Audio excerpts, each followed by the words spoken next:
Bonjour les Nighties, ici Manon et qui est Daring Tia, comme d'habitude votre hôtesse sur Night Confessions. On se retrouve aujourd'hui pour clôturer les sujets autour de l'amour. Alors ça veut pas dire que durant le restant de 2024 on va pas parler d'amour, mais ça veut dire que le mois de février, qui est le mois du love avec la Saint-Valentin, était lui sous le signe de la passion ardente, de l'amour, de la déchirure, de tout ce que vous voulez. Bref, on a parlé d'amour et aujourd'hui le jeudi 29, et c'est la fin. C'est la fin et après on reprend des sujets qui vont être tout autres, qui vont être semblables. Et si jamais vous m'entendez parler du nez, si vous m'entendez tousser ou renifler, sachez que votre hôtesse est malade. Ça fait 4-5 jours que je suis malade, je ne sais pas pourquoi, je ne sais pas ce que j'ai, tout ce que je sais c'est que je n'ai pas le Covid, étant donné que je me suis fait tester. C'est le plus important, comme ça je pense que je vais empêcher les gens autour de moi de perdre leur taf ou de mourir. Mais je ne sais pas ce que j'ai. Je suis un peu en PLS. Là, je suis au fond de mon lit, capuche sur la tête, gros sweat, un Fairvex à côté de moi. Vous voyez un peu la scène, vous avez le truc en tête. Je suis tout sauf sexy, je ressemble à un coin de porte. Et franchement, gardez ma voix. Je sais que beaucoup me disent Manon t'as une belle voix, Manon t'as une voix de téléphone rose, carrément on me dit, même si c'est un peu bizarre comme ambiance, et on me dit que ouais Manon ta voix est trop bien, je sais pas quoi, ok, gardez ma voix et captez uniquement la voix, parce que le reste aujourd'hui est vraiment pas là. Je suis dans un mood actuellement dans ce que je regarde parce que celles et ceux qui me suivent sur mon compte Insta savent ô combien, et même sur TikTok vu que j'ai fait un gros retour récemment, Manon arrête de t'interrompre s'il te plaît, mais savent ô combien j'adore les téléréalités d'autres pays.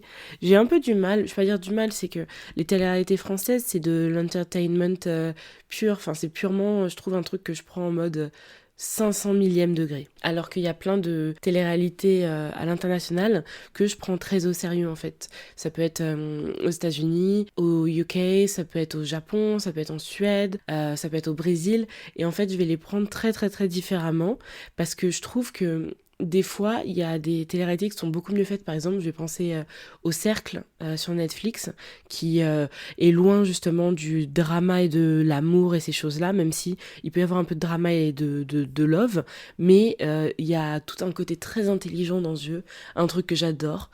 Ou je vais penser aussi à Singles Inferno, qui est une télé-réalité coréenne, qui est une télé-réalité de rencontre et de couple, hein, mais étant donné que les Coréens sont très différents dans leur manière d'être et leur manière de vivre le couple et l'amour, ça rend le truc hyper prenant.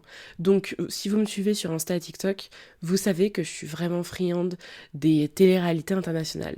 Et donc obligatoirement, j'ai sauté peut-être la première dans Love is Blind depuis sa sortie il y a quelques années. Mais vu que c'est pas suffisant d'attendre les saisons, ou là dans tous les cas on est dans une saison, et d'attendre les nouveaux épisodes, ce qui est bien c'est de pouvoir se brancher sur Love is Blind des autres pays.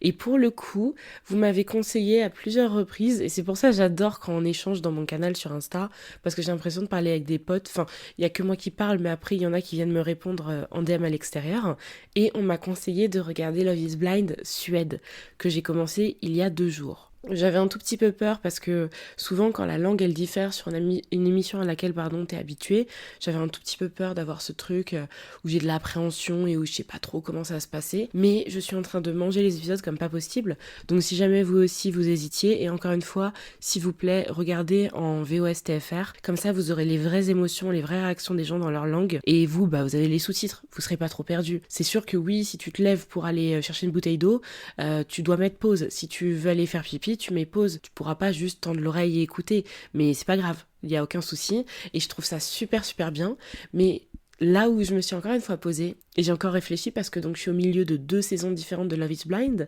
US la saison actuelle et la première saison de Suède, c'est de me demander, et c'est pour ça que je suis venue aujourd'hui, mais est-ce que l'amour il est aveugle? Parce qu'avec Abba, mon copain, à plusieurs reprises depuis qu'on regarde cette émission, je lui ai demandé est-ce que lui il aurait été capable de s'y inscrire. Et il m'a dit en toute honnêteté que non, parce que il place une part qui est quand même importante pour lui dans le couple sur le physique de sa partenaire. C'est pas du tout, je suis pas là pour juger qui que ce soit, on a toutes et tous nos manières de fonctionner là-dessus, et je comprends tout à fait, parce que encore comme j'ai dit à plusieurs reprises, comment tu peux, pour les personnes qui ont une vie sexuelle, hein, parce que vous n'êtes pas obligé, encore une fois, il n'y a pas du tout d'obligation là-dessus, mais comment tu peux être attiré et passer ce cap-là avec une personne qui ne t'attire pas, qui n'est pas à ton goût. Voilà, là-dessus je peux comprendre tout à fait pourquoi lui il a cette manière de penser, et il se place ainsi. Moi je lui ai dit que c'est un truc que j'aurais pu faire, Parce que déjà à plusieurs reprises dans ma vie, je me suis surprise, et j'ai surpris mes potes aussi, qui vont rire sûrement en écoutant ça, mais je me suis surprise à être en couple avec des personnes qui n'étaient pas du tout dans mes critères.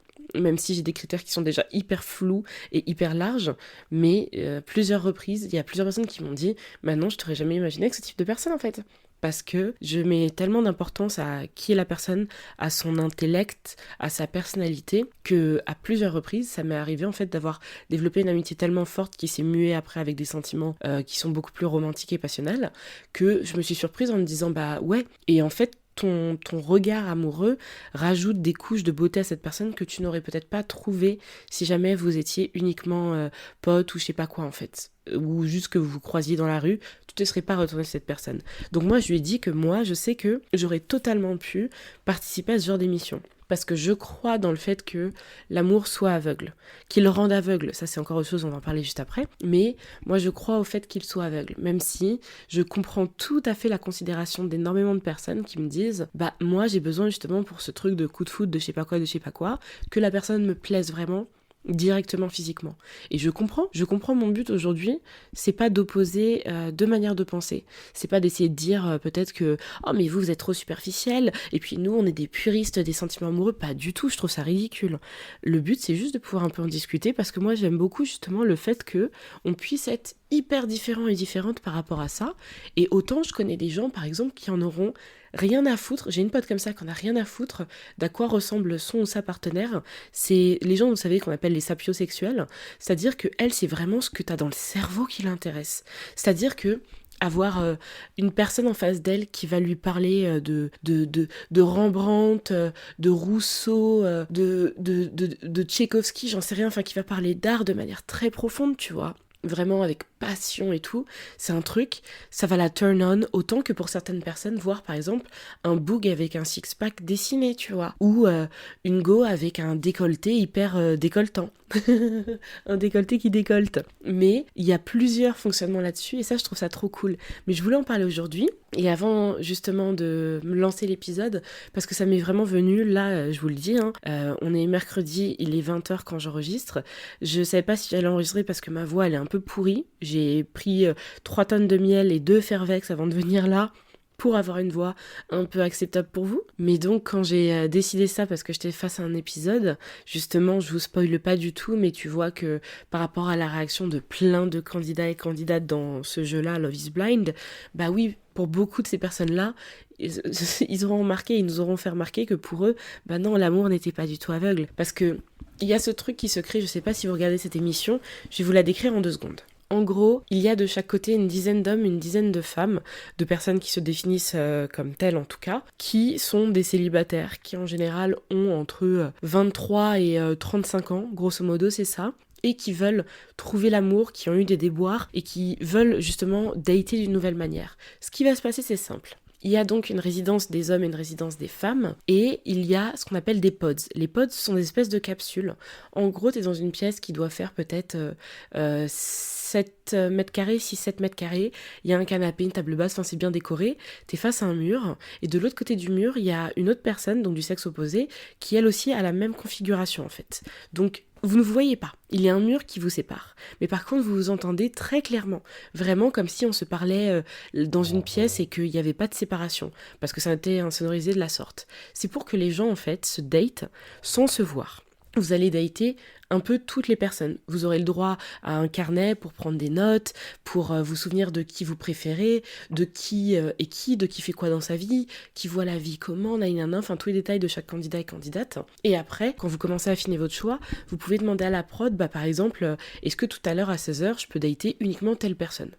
Et on lui enverra un message et vous allez juste vous dater. Pour après, bah c'est un peu pour affiner en fait. T'as un entonnoir, on a commencé très large et on affine au fur et à mesure. Et le but, c'est qu'il y ait des demandes en mariage. Plutôt des demandes de fiançailles, enfin demandes en mariage. Et après que vous vous soyez dit oui, si vous vous dites oui, il n'y a pas d'obligation, c'est là que vous vous rencontrerez pour la première fois, où ils se mettent en bombe et tout ça. Et après cette rencontre-là, ce qu'il se passe, c'est qu'ils partent en lune de miel, dans un endroit vraiment magnifique. En général, il y a 4 ou 5 couples qui sont formés avec union. Ils partent tous ensemble dans le même resort, un endroit très stylé, paradisiaque, blablabla. où cette fois-ci, ils apprennent à se connaître en live. Et bien sûr, vous savez, il y aura du drama parce que peut-être qu'il y a eu des triangles amoureux, peut-être qu'il y a eu des mensonges, peut-être que ci, peut-être que ça, peut-être que la personne sur laquelle tu tombes, en fait, n'est pas du tout à ton goût, et tu te rends compte que l'autre personne à qui tu parlais au début de l'émission est totalement dans tes critères physiques, enfin, vous voyez le truc. Et donc, au bout de 1 mois, parce que après la sortie des pods, si je dis pas de bêtises, c'est 2 semaines ou 1 mois, je crois que c'est 1 mois, il y a la cérémonie de mariage. Vous n'êtes pas obligé de vous dire oui, mais sauf que si vous dites oui, c'est un vrai mariage, c'est une vraie union. Il y a beaucoup de noms, je tiens à vous le préciser. Mais donc voilà, j'ai fait un petit résumé de Love is Blind. Et tu te rends compte justement avec cette émission que pour beaucoup, Love is not blind. Parce que c'est simple en fait, c'est des personnes qui se seront découverts et découvertes juste en se parlant. Et quand il y a que la voix, tu sais pas à quoi t'attendre de l'autre côté. Et c'est pour ça que j'ai aussi rigolé pas mal de fois parce que moi, vous le savez, sur la cover du podcast, il n'y a pas de photo de ma tête. Pour que vous sachiez à quoi je ressemble, il faut que vous ouvriez Instagram ou TikTok. Je vous link toujours ça parce que je veux pas cacher ma tête, c'est pas mon but. Mais je voulais mettre Night Confessions plus en avant que Daring Tia, entre guillemets. Et ce qui fait, j'ai déjà rigolé quelques fois. J'ai reçu plusieurs de vos messages de gens qui venaient s'abonner après des mois à écouter le podcast et qui m'ont dit « Ah mais c'est trop drôle parce que je me serais attendue à une autre fille que toi, je me serais attendue à ce que tu sois plus petite, ou à ce que ci, ou à ce que ça. » Et c'est trop drôle en fait parce que les gens se font une image, et une image qui peut être très vive, et moi je le sais en écoutant aussi plein d'autres podcasts, je me fais une image qui est très nette de certaines personnes sans jamais les connaître, et une fois que tu les vois, t'es là en mode « Quoi ?» Et donc maintenant tu dois associer les deux. Et c'est ça qui se passe. Et sauf que vous imaginez bien que certains et certaines malheureusement se rendent compte que je suis beaucoup plus superficielle que je pensais, parce que pour moi love is not blind, parce que cette personne dont je suis tombée entre guillemets amoureux ou amoureuse, quand je suis arrivée en face, il y a un truc qui s'est cassé, parce que potentiellement j'avais des attentes. Et donc en me disant que j'allais parler de ça aujourd'hui, j'ai un tout petit peu fouillé, parce que je voulais savoir un peu ce truc de l'amour rend aveugle et de l'amour est aveugle, parce que love is blind, c'est l'amour est aveugle en français bien sûr. Je voulais voir un peu d'où ça venait, et ça date de l'Antiquité gréco-romaine. J'étais assez choquée, parce que pour moi c'est un truc qui était beaucoup plus récent, c'est un truc que j'aurais vu arriver, je sais pas, à l'époque du romantisme en Europe en fait. J'aurais vu arriver ça soit en France, soit en Italie. Bon, j'étais pas trop loin dans la géographie, mais je voyais ça de manière hyper récente. Et en fait, ça date d'aussi loin, parce qu'apparemment, vraiment proche de l'Antiquité, on retrouve pas mal d'expressions, même chez Platon carrément, qui justement vont dans ce sens-là, de l'amour est aveugle, de ci, de ça. Et entre autres, j'ai pris 2-3 proverbes, 2-3 citations pour que vous ayez un peu l'idée, vu qu'on est dedans, parce que en gros, vraiment la thématique derrière, c'est que l'amour ne choisit pas selon les critères de la raison. Et c'est pourquoi nous ne pouvons pas comprendre ou interpréter les préférences de l'amour. C'est comme ça quand on dit le cœur a ses raisons que la raison ne connaît pas. Je crois que c'est bien ça le proverbe. Mais donc on a eu énormément de proverbes tels que le cœur a ses raisons que la raison ne connaît pas. De Blaise Pascal. On a c'est vrai qu'on ne force pas l'amour, mais quand le sentiment dépasse la force du cœur, on peut contrôler le désir. Au royaume des bornes, les sourds sont malvoyants. Alors je sais même plus. Quelqu'un a dit l'amour est voyant. Ah non. Ah mais là tu m'as forcé. Ah là vous m'avez fait du mal. Mais c'est pas gentil là, c'est pas du tout gentil. On ne force pas l'amour, mais c'est difficile de le comprendre. Plein de choses comme ça. Donc tout ça pour dire déjà que ça date d'il y a très longtemps. Et ce qui m'a énormément étonnée, pas choquée non plus, j'ai pas roulé par terre et j'étais pas là en mode what the fuck. Non, pas du tout. Mais j'ai été hyper étonnée parce que j'aurais pas pensé, parce qu'en fait, on a toujours été dans des sociétés où des critères de beauté ont existé. Ils changent avec toutes les époques. Je pense que j'apprends pas grand-chose là-dessus. C'est-à-dire que un coup, on va te dire qu'une femme très plantureuse, qui a même des bourrelets, c'est ça qui est le top. Puis en fait, l'époque de juste après, on veut une femme qui soit beaucoup plus svelte, voire même athlétique, avec un côté un peu garçonne. Et dans un autre type de société, on aime les femmes qui ont des cous qui sont très très longs. Et en fait, ça change tout le temps. Et selon en plus les types de sociétés. Et c'est pour ça que ça m'a un peu étonnée que ça date d'aussi loin, qu'il y ait des traces il y a aussi longtemps. Et moi, ce que j'aimerais savoir, c'est de qui c'est vraiment venu en fait. Parce que par exemple, le proverbe l'amour... je suis en train de m'empoisonner le cerveau avec ça. Le proverbe l'argent ne fait pas le bonheur. On se rend beaucoup plus compte de plus en plus aujourd'hui. Moi, je crois que c'est un proverbe qui a soit été dit de la part de riches pour calmer les pauvres et les empêcher de tenter l'ascension sociale, soit de la part de riches qui veulent juste mentir et faire comme si. Ou bien 3, de la part d'un pauvre qui veut rester dans le déni. Parce que là, l'argent en lui-même seul, un billet de 10 € ne fait pas le bonheur. Mais il peut contribuer l'argent. L'argent peut grandement contribuer au bonheur parce que te permettre d'avoir un meilleur logement, de fréquenter des sphères sociales qui justement vont te permettre, encore une fois, de continuer à gravir parce que c'est ce qui se passe dans leur cercle, te permettre de t'acheter tout ce que tu veux, te permettre de voyager, d'avoir en fait un style de vie différent parce que comprenez que si jamais vous pouvez par exemple avoir des nannies pour les enfants et donc sortir. Si vous pouvez aller à l'opéra une fois par semaine, vous avez des massages, vous faites des retraites en thalassothérapie ou je sais pas quoi. Enfin en fait, déjà ton niveau de stress ne sera pas le même. Et le stress dans le corps, c'est très mauvais, l'hormone du stress. C'est très très mauvais. Et donc obligatoirement, tu vivras plus longtemps et tu vivras mieux. Enfin il y a plein de choses comme ça. Et c'est pour ça que quand je vous dis que oui, l'argent seul ne fait pas le bonheur, mais la manière dont il y contribue, c'est absolument fou. C'est absolument fou, c'est dingue. Et je crois que c'est Squeezie qui avait été hyper honnête dans une des interviews, vous savez, les 60 secondes avec Hugo Décrypte. Et Hugo, il demande à chacune des personnes, est-ce que tu penses que l'argent fait le bonheur ? Bien sûr, à chaque fois, je regarde les commentaires et c'est trop drôle parce que 99% des gens interviewés sont là en mode non.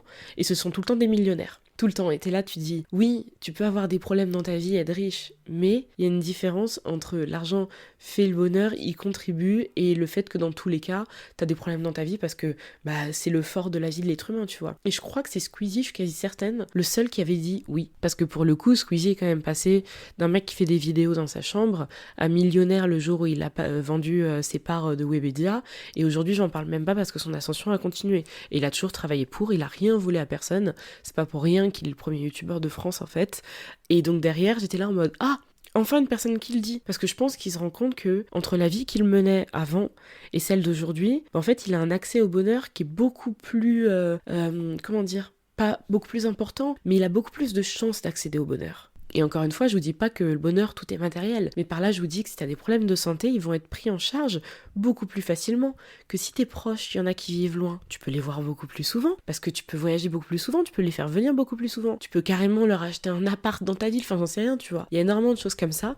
Et j'étais là en mode ok. Mais donc pour revenir par contre à la naissance et l'existence du proverbe « l'amour est aveugle », est-ce que au final, c'est pas un truc, et c'est vrai ce que je vais dire. Une personne qui était considérée comme moche par un grand groupe, qui a décidé de sortir ça à une go qu'il était en train de courtiser, pour qu'elle comprenne qu'en fait, les sentiments et la personne en elle-même, ça doit passer avant l'enveloppe charnelle. Moi, en tout cas, c'est ce que je pense, parce que quand on regarde, alors une seconde, je vais chercher le proverbe entre-temps. Non, c'est pas le proverbe, c'est un poème. C'est un poème de Ronsard. Poème Ronsard Rose, tout le monde sait. Alors le titre, c'est Mignonne, allons voir si la rose. Et elle est donc de Ronsard, il est donc de Ronsard. Je vais vous le lire rapidement et vous allez vous faire votre propre idée de ce poème avant toutefois que je vous l'explique. Comme on me l'a expliqué, je crois que c'est en classe de seconde ou en troisième, je sais plus, bref, par mon prof de français, Monsieur Di Maria. Mignonne, allons voir si la rose, qui ce matin avait éclose, sa robe de pourpre au soleil, n'a point perdu cette véprée, les plis de sa robe pourprée, et son teint au vôtre pareil. Lasse, voyez comme en peu d'espace, mignonne, elle a dessus la place. Lasse, ses beautés les séchoirs. Oh, vraiment marâtre nature, puisqu'une telle fleur ne dure que du matin jusqu'au soir. Donc, si vous me croyez, mignonne, tandis que votre âge fleuronne en sa plus verte nouveauté, cueillez votre jeunesse, comme à cette fleur la vieillesse fera ternir votre beauté. Et donc, en fait, c'est très très simple. Dans ce poème, Pierre de Ronsard, qui a écrit ça à Cassandre, c'était un gros hater. En fait, c'était un gros rageux de Rageland, mais très clairement, je vous fais vraiment une explication de texte beaucoup plus simple que mon prof de français. Mais c'était un gros rageux de Rageland, pourquoi ? Parce que il essayait de la courtiser, cette petite Cassandre, tu vois. Et elle devait être vraiment canon, Cassandre. Et en fait, elle ne faisait que le rejeter, et donc lui, il s'est dit, dernière chose que je vais le faire capter une chose. Sa beauté, elle est pas éternelle. Donc en fait, voilà. Là, elle fait la maline, mais comme la rose qui a une beauté qui est éphémère, parce qu'elle finit par faner, et la beauté aussi ça finit par faner, parce que tu seras ridé, et puis tu auras l'ostéoporose, et puis tu vas commencer à perdre en élasticité de la peau du visage, enfin bref. Vous voyez un peu le délire. C'est un gros hater, et comme ça, il voulait lui faire comprendre. Donc, accepte-moi parce que moi, je t'aime pour tout ce que tu es toi. ok, et pas uniquement pour ta beauté, parce que crois-moi que tous ceux qui te courent après là, eux ils sont là après ta beauté. Et quand il y aura plus de beauté, on verra ce qui se passera et s'ils ne remplaceront pas par une jeunette. Non, c'était vraiment ça. Non, Pierre de Ronsard, c'est un énorme rageux. Mais j'adore ce poème parce que déjà je le trouve très beau, je le trouve très bien tourné, très bien écrit, enfin bref voilà, je suis a sucker for French literature. Ça c'est un truc, la littérature française, oh là là, que ce soit la poésie ou la littérature avec un grand L, hein. Je peux vraiment mourir pour ça. Ça et le fromage, laisse tomber, et puis un bon vin. Bref, maintenant tu racontes trop ta vie. Mais je trouve que le sens derrière, on est justement sur le type de personne qui aurait créé ce proverbe « l'amour est aveugle ». Pour moi, c'est totalement ça. C'est totalement ça. C'est une personne qui, comme ça, voulait uniquement pouvoir conquérir l'autre qui peut-être n'était pas dans sa ligue, comme les gens aiment dire, même si j'aime pas du tout ça. J'aime pas ça parce que ça veut dire qu'on classifie encore une fois des gens et ça veut dire que déjà il y a des standards et qu'on continue à les admettre. Il y a des standards, ok, mais moi je veux penser à l'extérieur des standards justement. Et c'est ça le but, c'est de penser à l'extérieur des standards. Et c'est pour ça que là, en regardant Love is Blind Suède, j'ai préféré la manière de se comporter des participants par rapport à US, je sais pas pourquoi. Je les trouve beaucoup plus vrais pour la plupart. Mais il y a ce truc qui revient qui me fait mal au cœur, où les gens en fait se mettent dans des cases physiquement. Et ça fait très mal au cœur parce que quand je pense t'es tombé amoureux ou amoureuse d'une personne en lui parlant et en découvrant entre guillemets son âme, et que en fait physiquement tu te rends compte que tu ne lui suffis plus, c'est horrible, c'est absolument horrible, mais ça prouve que l'amour n'est pas aveugle. Parce que quand bien même je vous le dis là, quand bien même je le répète, il y a aussi une autre réalité, c'est que personnellement, chaque personne que j'ai fréquentée dans ma vie, je ne les ai jamais découvertes ces personnes-là sans photo, sans les voir dans la vraie vie, sans voir une vidéo. J'ai toujours su à quoi ressemblaient ces personnes-là en fait. Donc, est-ce que je peux être honnête et me dire ça, alors que c'est une expérience que j'ai jamais tentée? Et c'est pour ça quand on en parlait avec Abba, je trouvais ça drôle parce que je lui ai demandé, est-ce que tu penses que tous les deux, dans ce jeu-là, on aurait pu se choisir, tu vois? Ou est-ce que tu m'aurais trouvé trop ci, ou est-ce que je t'aurais trouvé trop ça, ou je sais pas quoi. Lui est sûr qu'on se serait choisi. Bon, après, c'est un mec amoureux, donc est-ce que vraiment il a pris du recul? Je sais pas. Moi, je pense qu'aussi, ça aurait été le cas, mais je suis hypocrite et malhonnête en disant que je trouve que l'amour est aveugle, alors qu'en fait, je ne l'ai jamais été. Et vraiment, c'est pour ça que c'est une émission que je trouve combien intéressante et qui est bien au-delà d'une simple télé-réalité de rencontre, parce que on n'est pas... marié au premier regard, je trouve ça très bizarre en fait comme concept. Je le regarde parce que je trouve ça très gênant, surtout les familles qui se rencontrent le jour du mariage. Je trouve ça hyper awkward, mais vraiment. Parce que par contre, se rencontrer uniquement le jour où on se dit oui, même si justement il y a ce concept cette fois-ci d'avoir la science derrière qui normalement, avec des algorithmes et tous les questionnaires qui vous ont été soumis, et nanani nanana, les personnalités sont censées matcher à plus de 80% pour que derrière, normalement, votre relation fonctionne. Mais je trouve le fonctionnement beaucoup trop bizarre, parce qu'en fait, ils vont se dire oui à 99% du temps parce qu'ils se plaisent physiquement. Et après, il y a le reste qui viendra peut-être. Alors que dans Love is Blind, on va vraiment se découvrir pour qui on est. C'est-à-dire que dans chacun des pods, si vous avez jamais regardé, n'hésitez pas, on a des personnes qui pleurent. J'ai vu dans la version suède, j'ai vu un grand gaillard qui devait faire 1m95, 100 kilos, mais c'était vraiment, même 120 kilos, ça devait être que du muscle, vraiment un grand gaillard, le Johan, je l'ai vu pleurer. Vraiment pleurer des chaudes larmes et être pris dans les bras d'autres mecs dans la résidence des gars parce que il était triste en fait. Et tu vois plein de trucs comme ça, tu vois des gens qui se confient sur des passages très durs, ouf, je voulais dire douloureux, sur des passages très douloureux de leur vie en fait, des trucs hyper personnels dont ils ont peut-être jamais parlé à leurs meilleurs amis, et parce que justement il y a un lien qui est tellement fort vu que vous ne vous appuyez pas dans votre relation dans Love is Blind sur à quoi tu ressembles, l'argent que tu as peut-être, ce dans quoi tu travailles, même si le taf vous pouvez en parler. Normalement ils sont pas censés parler de ce à quoi ils ressemblent, sauf au maximum. Ce que je trouve normal de prendre en compte, c'est des questions de est-ce que t'as un problème à fréquenter une personne de telle communauté, tu vois. Mais je pense pas que tu t'inscris si jamais t'es ce genre de personne bizarre. Mais donc ce qui fait que c'est tellement fort en fait comme échanges, que ce sont des gens qui se connaissent par cœur. C'est fou, hein. C'est fou de te dire qu'une personne que t'as jamais rencontrée, elle connaît tes habitudes de vie, elle sait dans quoi tu travailles, elle sait ce que tu détestes manger, elle connaît ton cocktail préféré, elle sait les couleurs que tu aimes porter sur tes outfits. Enfin, c'est un truc qui est assez dingue. Vous ne vous êtes jamais vus. Et je parle pas de personnes qui ont commencé à matcher sur un réseau social ou sur un truc de rencontre. Là, vous avez vu à quoi vous ressemblez. Là, vous n'avez aucune idée en fait. Et c'est pour ça que je trouve ça hyper fort comme concept. Et il y en a qui sont encore mariés, hein. Des années après, il y en a là, ils sont parents. Donc tu te dis, ok, c'est que quelque part, ça n'a pas été fait n'importe comment, tu vois. Mais ça me pousse toujours à me demander, ok, mais est-ce que l'amour est vraiment aveugle ? Et c'est vraiment une question, je sais c'est philosophique, je sais que tout le monde se pose cette question depuis longtemps, qu'on n'a pas la réponse et on l'aura pas demain, mais j'adore cette question. Voilà pour moi aujourd'hui les Nighties, j'espère que cette petite discussion vous aura plu, peut-être qu'on pourra prolonger le sujet si ça vous dit, j'aimerais bien récolter des témoignages, voir s'il y a des personnes, n'hésitez pas si c'est votre cas dès maintenant, je fais un appel, le mail est dans la barre d'infos, thenightconfessions@gmail.com si vous avez des témoignages justement autour de l'amour est aveugle, que peut-être vous ne vous étiez jamais vu même, peut-être que si, peut-être que ça, ou je sais pas quoi, ou que justement vous êtes sûr et certaine que jamais vous ne pourriez parier sur autre chose qu'une rencontre physique d'abord. Si vous avez des témoignages intéressants avec des expériences autour de ça, n'hésitez vraiment pas, parce que je trouverais ça trop cool de pouvoir poursuivre ce sujet-là. Et en attendant, n'hésitez pas à mettre 5 étoiles au podcast si jamais vous l'aimez. Moi, je vous donne rendez-vous très bientôt. Et en attendant, il y a Instagram pour me rejoindre. Peace, guys.